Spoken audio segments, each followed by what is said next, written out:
Une carcasse calcinée, voilà ce qui reste d'un autobus après l'attentat suicide dans les environs de Mislata. Les habitants sont ahuris devant l'ampleur des dégâts. L'attaque à la voiture piégée a visé le poste de contrôle de Seddada, un acte revendiqué par l'organisation de l'État islamique. Elle a ciblé ce poste de contrôle pour sa proximité avec l'est de Mislata. La ville est contrôlée par Fajr Libya, une milice anti-gouvernementale qui gagne du terrain depuis plusieurs mois. Elle a chassé le gouvernement libyen officiel de Tripoli pour contrôler la capitale. Fajr Libya a aussi étendu son influence dans une grande partie de l'ouest du pays. L'attaque d'hier n'est pas la première en date revendiquée par l'organisation de l'État islamique. Le groupe extrémiste s'acharne sur la Libye depuis début 2015.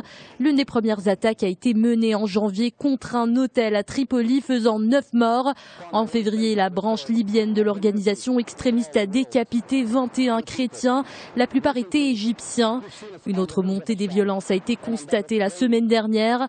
Un attentat contre un point de contrôle à Mislata a fait 7 morts parmi les combattants de Fajr Libya. La menace de l'État islamique en Libye n'a pas cessé d'inquiéter le Conseil de sécurité de l'ONU.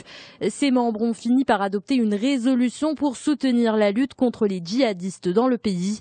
En revanche, le Conseil ne s'est pas penché sur la levée de l'embargo sur les armes, une revendication du gouvernement libyen reconnue par la communauté internationale. Ce gouvernement se retrouve aujourd'hui exilé dans l'est du pays. La société civile libyenne appelle à l'arrêt des conflits qui opposent ce gouvernement aux différentes fractions comme Fajr Libya.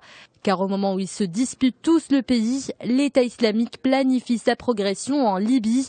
Et le seul moyen de freiner cette progression, c'est de former un gouvernement d'union nationale, selon les observateurs.